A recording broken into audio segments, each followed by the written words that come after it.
اگر تو اپنی کوشش کے ذریعے، اپنے ایفرٹ کے ذریعے، اپنی محنت کے ذریعے وہ حاصل کرنا چاہتا ہے جو میں تجھے دینا نہیں چاہتا، تو کر لے کوشش، کر لے محنت، کر لے جد و جہد۔ فرمایا تو تھک جائے گا، اتعبتک، میں تجھے تھکا دوں گا، لیکن الٹیمیٹلی بالآخر تجھے ملے گا وہی جو میں تیرے لیے چاہتا ہوں۔ وہ نہیں حاصل کر سکے گا اپنی جد و جہد کے ذریعے، اپنی کوشش کے ذریعے، اپنی محنت کے ذریعے۔ اگر کوئی شخص چاہتا ہے میں اپنی کوشش محنت کے ذریعے فلاں چیز حاصل کر لوں، جد و جہد کرتا ہے، محنت کرتا ہے، اور چاہتا ہے کہ وہ جو اللہ عز و جل نے اس کی ڈیسٹنی میں لکھا ہے اسے اپنی محنت کے ذریعے تبدیل کر دوں، فرمایا کر لے کوشش، اتعبتک، میں تجھے تھکا دوں گا، تو تھک جائے گا، بالآخر ملے گا وہی جو میں تیرے لیے چاہتا ہوں۔ فرمایا لیکن ایک طریقہ ہے، اگر تو میری رضا پر راضی ہو جائے، اگر تو اس بات پر خوش ہو جائے جو میں نے تیرے لیے لکھی ہوئی ہے، اور اگر کہے ہے اللہ میں تیری رضا پر راضی ہوں، جو تو مجھے دینا چاہتا ہے میں اسی پر خوش ہوں۔ فرمایا یہی ایک طریقہ ہے، اگر تو اپنی ایفرٹ اور کوشش کے ذریعے میری تقدیر کو بدل کر وہ حاصل کرنا چاہتا ہے جو میں تجھے دینا نہیں چاہتا، فرمایا کر لے کوشش، تجھے وہ ملے گا نہیں، لیکن اگر تم میری رضا پر راضی ہو جائے اور کہے اللہ جو تو دینا چاہتا ہے میں اسی پر راضی ہوں، فرمایا پھر میں تجھے وہ بھی دے دوں گا جو تو اپنے لیے چاہتا ہے۔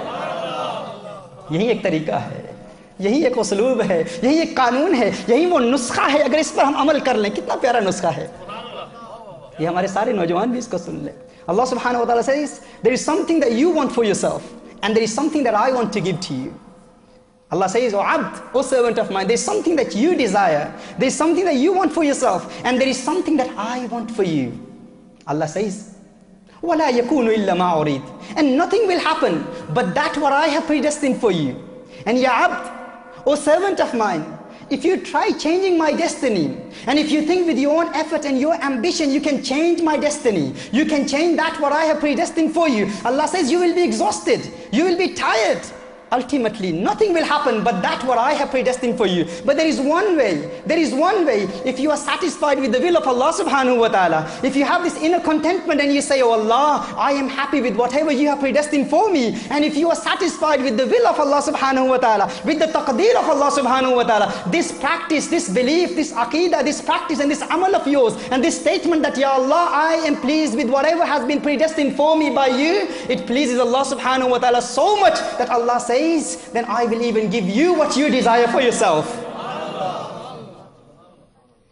کتنا آسان نسخہ ہے، اس پر اگر ہم عمل کر لیں، زندگی میں جو چیز آپ چاہتے ہیں، یہ پہلا نسخہ ہے رسالت مآب صلی اللہ علیہ وسلم کی تعلیمات کے ذریعے الٹیمیٹ بلیس حاصل کرنے کا، حقیقی سکون حاصل کرنے کا، تمانیت قلب کے حصول کے لیے اس پر عمل کر لیں۔ جب بھی دل میں تمنائیں پیدا ہوں، خواہشات پیدا ہوں، فلاں چیز مل جائے تو اللہ کی رضا پر راضی ہو جائیں، کہیں اللہ تو جو دیتا ہے میں اسی پر راضی ہوں۔ فرمایا اپنی جد و جہد اور کوشش سے اگر تو اللہ کی تقدیر کو بدلنا چاہتا ہے نہیں بدل پائے گا، ایک کام کر لے، اللہ کی رضا پر راضی ہو جا، ریلیکس، پورے سکون کے ساتھ جس سٹ بیک اور کہہ لے ہے اللہ میں راضی ہوں جس طرح تو رکھنا چاہتا ہے۔ فرمایا اپنی کوشش سے تو حاصل نہیں کر سکتا، بس میری رضا پر راضی ہو جا، پھر میں تجھے بھی خوش کر دوں گا، میں تجھے بھی خوش۔ جنہ دکھاں تھی، کیسے ہے وہ؟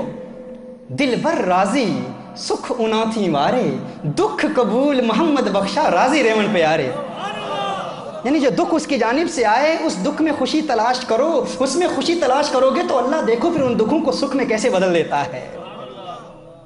یہ پہلا نسخہ ہے، پہلی ٹریٹمنٹ ہے، پہلی ریمیڈی ہے خوشی حاصل کرنے کے لیے، یہ پہلا سٹیپ ہے۔ اب دوسرا سٹیپ کیا ہے؟ دوسرا سٹیپ یہ ہے رسالت مآب۔ اب دیکھیں ابھی ہم روح پر نہیں آئے، اس پر تو انشاءاللہ آگے آنے والے دنوں میں تفصیلی لیکچرز ہوں گے، یہ بڑا طویل خوشحال زندگی کا سفر ہے۔ لیکن آئیے ہم دوسرے نسخے پر بات کرتے ہیں۔ یہ فقط رسالت مآب صلی اللہ علیہ وسلم کی تعلیمات کے ذریعے جسم کے تقاضوں کو پورا کرنے کا پریکٹیکل میتھڈ ہم سیکھ رہے ہیں۔ دوسرا نسخہ یہ ہے کہ انسان کو اس بات کا یقین ہو، اس بات کا یقین ہو کہ جو تقدیر میں لکھا ہے وہ مل کر رہے گا، جو تقدیر میں لکھا ہے وہ مل کر رہے گا۔ جتنی دولت اللہ نے لکھی ہے وہ مل کر رہے گی، وہ ملے گی۔ ہم جو کچھ بھی کر لیں، ساری دنیا جمع ہو جائے، ہماری کل دولت سے وہ جو اللہ نے لکھی ہے اس میں سے ایک پینی، ایک پاؤنڈ، ایک یورو، ایک درہم، ایک دینار، ایک روپیہ بھی نہیں نکال سکتے۔ جو لکھا ہے مل کر رہے گا۔ اور اگر ساری دنیا ہماری ساتھی بن جائے، ہماری معاون بن جائے، سارے مالدار لوگ ہماری مدد کرنا شروع کر دیں تو جو اللہ نے لکھا ہے اس میں ایک پینی کا اضافہ نہیں کر سکتے. یہ قانون ہے. اگر مسلمان ہیں تو اس پر ہمارا عقیدہ ہونا چاہیے کہ جو کچھ اللہ نے لکھا ہے وہ مل کر رہے گا. اگر آپ آج غریب ہیں تو مت سمجھیے کہ آپ اس لیے غریب ہیں کیونکہ آپ زندگی میں کوئی ایسا بڑا کام نہیں کر پائے, اپنا اہل تھے اس لیے غریب ہیں. نہ, آپ غریب ہیں کیونکہ جتنا آپ کے لیے اللہ نے لکھا ہے وہی ملنا تھا.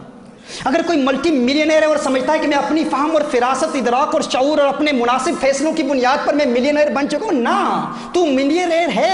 اگر تو مالدار ہے تو اس لیے نہیں ہے کیونکہ تو اپنی محنت کی وجہ سے مالدار بنا ہے. تو مالدار ہے تو اس لیے ہے کیونکہ جو کچھ اللہ نے لکھا ہے وہ تجھے ملنا تھا. یہ اسلام کا قانون ہے, یہ اسلام کا اصول ہے. اگر مسلمان ہیں تو اس کو تسلیم کرنا ہوگا. اگر ہم مالدار ہیں تو اس لیے ہیں کیونکہ اللہ نے تقدیر میں لکھا ہے. اب جو لکھا ہے وہ تو مل کر رہے گا نا, اس سے تو ہمیں کوئی محروم نہیں رکھ سکتا. تو پھر پریشانی کس چیز کی, پھر پریشان کیوں ہوتے ہیں؟ اب یہاں سوال پیدا ہوتا ہے, نیچرلی ایک سوال پیدا ہوتا ہے نا, ذہن میں ایک سوال آتا ہے کہ ٹھیک ہے اگر ایسی بات ہے تو پھر ہم کام کیوں کرتے ہیں, ہم محنت کیوں کرتے ہیں, گھر بیٹھے رہیں کچھ نہ کریں تو پھر بھی مل جائے گا. تو آپ کو بتاؤں, یہی اسلام کا قانون ہے, یہی ضابطہ ہے. اگر آپ گھر میں بیٹھے رہیں کچھ بھی نہ کریں, جو لکھا ہے وہ مل کر رہے گا. تو پھر ہم کام کیوں کرتے ہیں؟ کیونکہ کام کرنا رسالت مآب صلی اللہ علیہ وسلم کی سنت ہے. محنت کرنا, اور محنت کے ذریعے وہ جو اللہ نے لکھا ہے وہ تو ملے گا, لیکن محنت کے ذریعے اس کے حصول کے لیے حلال روزگار کمانے کے لیے کوشش کرنا, یہ کوشش میرے آقا کی سنت ہے, یہ عبادت ہے, اس پر ثواب ملتا ہے. ہم اس لیے کام نہیں کرتے کیونکہ جو اللہ نے لکھا ہے اس پر اضافہ ہوگا, نہ, یہ قانون نہیں ہے. ہم کام کیوں کرتے ہیں؟ کیونکہ کام کرنا سنت ہے, یہ عبادت ہے. حلال روزگار کی تلاش عبادت ہے. ہم عبادت کر رہے ہیں, اللہ کی عبادت کر رہے ہیں, اس لیے کام نہیں کرتے کہ وہ جو اللہ نے لکھا ہے وہ بڑھ جائے گا, وہ بڑھے گا نہیں. وہ جو لکھا ہے وہ مل کر رہے گا. اب اس کا دار و مدار ہم پر ہے کہ ہم اسے کیسے تلاش کرتے ہیں.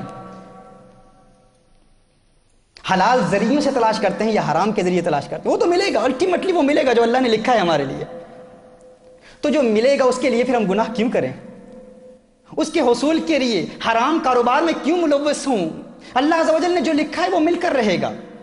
مجھے یہاں ایک واقعہ یاد آ رہا ہے. آج سے 4-5 سال قبل تقریباً ہمارے نیوٹن روڈ مرکز میں, ہمارے پرانے مرکز میں ایک صاحب میرے پاس آئے, ہماری محفل میں آئے اور کہتے ہیں کہ تنگ دستی ہے, بڑی پریشانیاں ہیں, میں چاہتا ہوں کوئی کاروبار مل جائے, روزگار کے لیے دعا کیجیے. کچھ محافل میں آنا جانا رہا, اللہ عز و جل نے کرم کیا, انہیں کام مل گیا.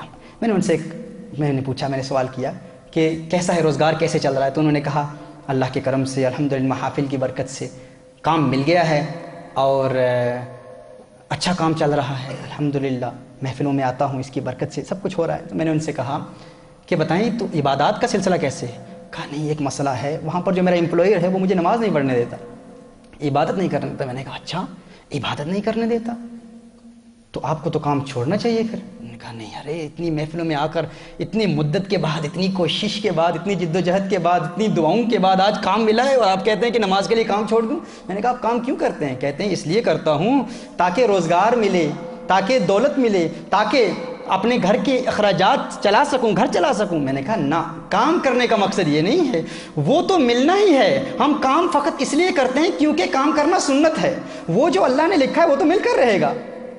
اور قانون کیا ہے؟ اصول یہ ہے کہ اگر کوئی سنت آپ کو فرض سے محروم کر دے تو آپ اس سنت کو چھوڑ دیں, فرض پر عمل کریں. اب کام کرنا سنت ہے, نماز پڑھنا فرض ہے. دیکھیے آپ مثال کے طور پر عصر کی نماز شروع ہوتی ہے 5 to 3 سمجھ لیں مثال کے طور پر, اور آپ نے ظہر کی نماز ادا نہیں کی, 2:55 ہو گیا, آپ نے ظہر کی نماز ادا نہیں کی. اب نفل پڑھنا تو سنت ہے, اب اس وقت اگر آپ نفل پڑھنا شروع کر دیں, نفل عبادت شروع کر دیں, آپ نے فرض ادا نہیں کیے, تو وہ نفل عبادت اس وقت کرنا گناہ ہے کیونکہ وہ سنت آپ کو فرض سے محروم کر رہی ہے, لہذا سنت کو چھوڑیں, فرض پر عمل کریں. میں نے اسے کہا کہ آپ کام اس لیے کر رہے ہیں کیونکہ کام کرنا سنت ہے اور الٹیمیٹلی جو لکھا ہے وہ تو مل کر رہے گا, لیکن یہ کام آپ کو فرض سے محروم کر رہا ہے, تو آپ کام کو چھوڑیں, فرض ادا کریں.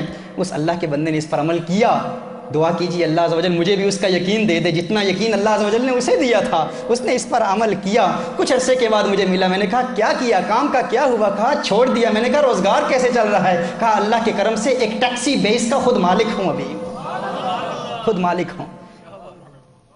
یہ یقین یہ ہمارے اندر اگر پیدا ہوگا کہ اللہ نے جو لکھا ہے مل کر رہے گا, تو پھر کوئی غم نہیں, پریشانی ہے ہی نہیں.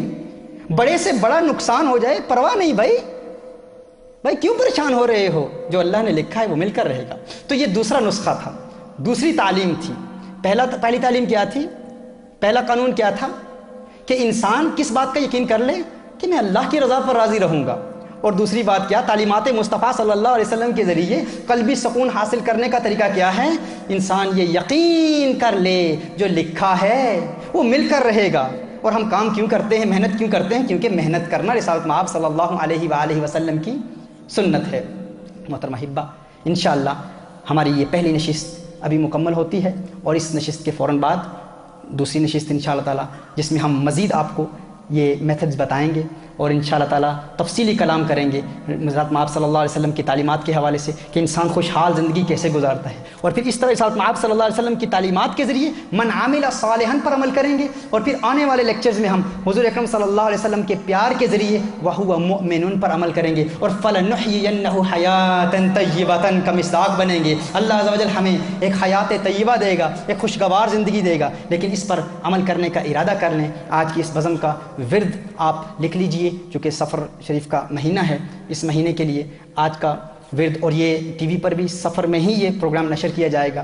جو شخص اس پاک مہینے میں 4 رکعت نماز ادا کرتا ہے, 4 رکعت نفل ادا کرتا ہے, اور ہر رکعت میں سورہ فاتحہ کے بعد 11 مرتبہ, پہلی رکعت میں سورۃ الفاتحہ کے بعد 11 مرتبہ سورہ کافرون پڑھتا ہے, قل یا ایھا الکافرون.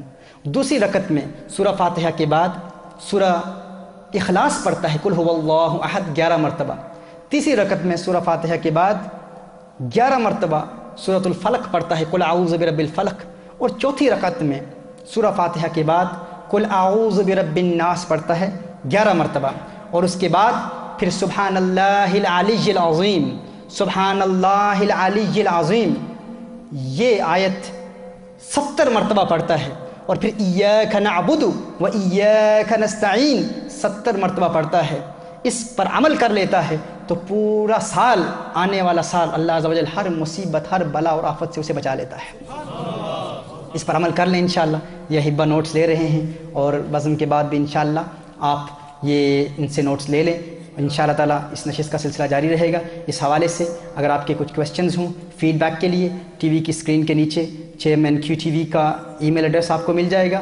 اور پھر اگر ذاتی طور پر مجھ سے سوالات کرنے ہوں تو اسی اسکرین کے نیچے آپ دیکھیں گے پیر ثاقب @live.com, PIRSAQIB @live.com. اس پر آپ ہم سے رابطہ کر سکتے ہیں اور سوالات کے جواب حاصل کر سکتے ہیں. اللہ عز و جل ہمیں عمل کرنے کی توفیق عطا فرمائے. وآخر دعوانا ان الحمد للہ رب العالمین. يا نبي سلام عليك يا رسول